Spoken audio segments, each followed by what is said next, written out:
First of all, learn to recognize this pelvis. Here is the pubic symphysis. Here. Then you have the pubic crest on which the pyramidalis are attached. So here is the linea alba, here is the pyramidalis. Then is the pubic tubercle. Attaching the anterosupplex spine to the iliac tubercle is the inguinal ligament. Then you have the lacunar ligament, the lymph node of clockway, the abnormal obturator artery, which is called as the corona mortis, comes like this. Then you have the femoral vein, artery and nerve. Femoral vein, artery and nerve. Then you have the pectineus muscle on the pectineal eminence. Then you have the iliopsoas, and then you have the lateral cutaneous nerve of thigh.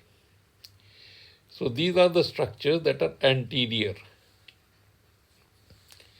Therefore, if you have to approach the head of the femur, which is under this pectineal eminence, you will have to go between the iliopsoas and the femoral nerve through the pectineus and the capsule. So this is the artery, vein and nerve. Here will be the pectineus muscle.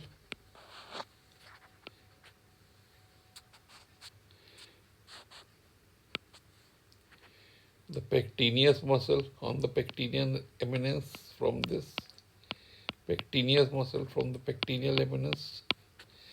So you'll have to go through this pectineus muscle between the iliopsoas and the nerves, then through the pectineus, capsule, iliofemoral ligament into the head. So this is the anterior approach. Supposing you have to go for the lateral approach, anterolateral approach. So you have to go between the sartorius, which is here, and the tensor fascial lata. You have to go through the head of the straight head of the rectus femoris, and then through the iliofemoral ligament and the capsule into the head. So this is the anterolateral approach. So you have the iliopsoas, then the sartorius. So between sartorius and TFL, in front of TFL is the anterolateral. Now behind the TFL, you have to go through the gluteus medius, either split it or reflect it upwards after a with a trochanteric osteotomy. So this is the Harding approach or the lateral approach. Behind TFL through gluteus medius. Then is the posterior approach. First muscle to be encountered is gluteus maximus. Then there is a series of muscles in plane with the piriformis. From superior to inferior, they are piriformis, superior gemellus, obturator internus, inferior gemellus, quadratus femoris. And the last muscle you encounter and you cut with the capsule is the obturator externus muscle. This obturator externus muscle. Here, this one. So this is the posterior approach. Now let us view these in the picture. In the anterior approach to the hip, you make an incision from mid-inguinal point. From the mid-inguinal point, which is somewhere here. Okay. And you make a straight incision downwards. You go between the iliopsoas laterally, retracted laterally, and the femoral nerve medially. And then you go through the pectineus. Now, here is the pectineus muscle. So you have to really retract these veins very much medial. So you retract them and then go through the pectineus into the hip.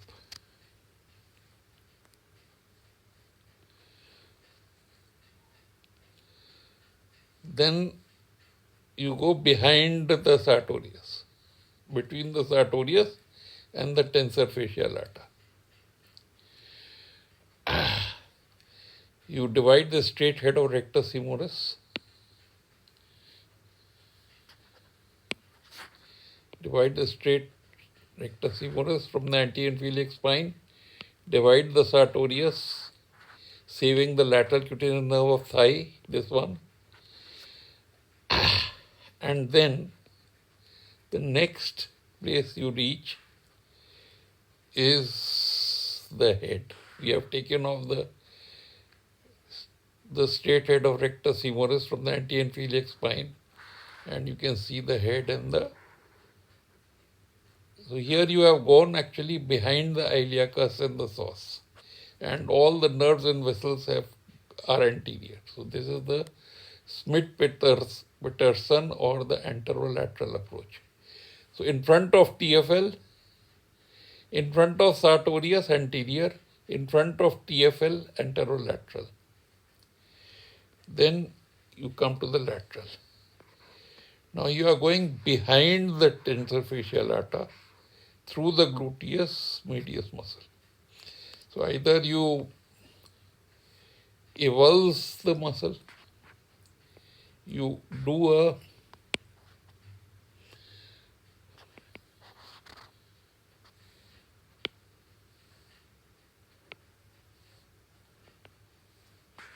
osteotomy of the trochanter and lift this tensor fascia lata up like this, or you split the gluteus medius, saving the superior gluteal nerve supply of the gluteus medius, and then you are on the superior border of the neck of femur and head of femur. So this, if you split here, it is called as Chanley. If you osteotomize, it is Chanley, and if you split the gluteus medius and then the vastus lateralis, then it is Kevin Harding approach. So this is the lateral approach. In the posterior approach, you divide the deep fascia anterior to the iliotibial band. Then you divide the iliotibial band and the insertion of the gluteus maximus on the iliotibial band. You split this gluteus medius. You split this gluteus medius muscle.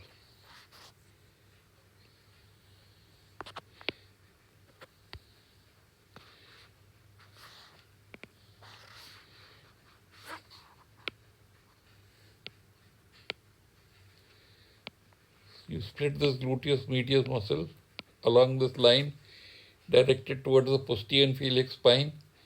There is a vessel which you ligate in this. And then after splitting the gluteus maximus muscle, you encounter the max was inserted here and it has been removed. So this is the gluteus medius, and then there's the piriformis, the superior gemellus, the obturator internus, the inferior gemellus, and quadratus femoris. So you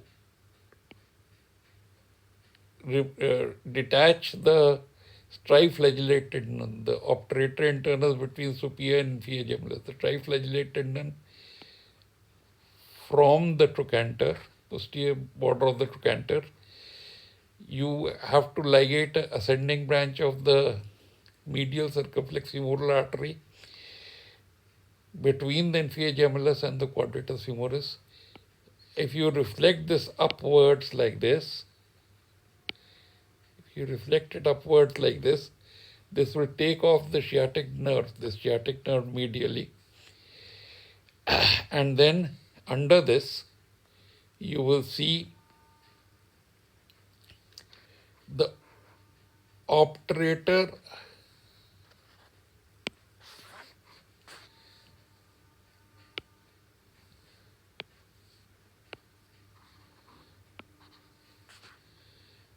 externus muscle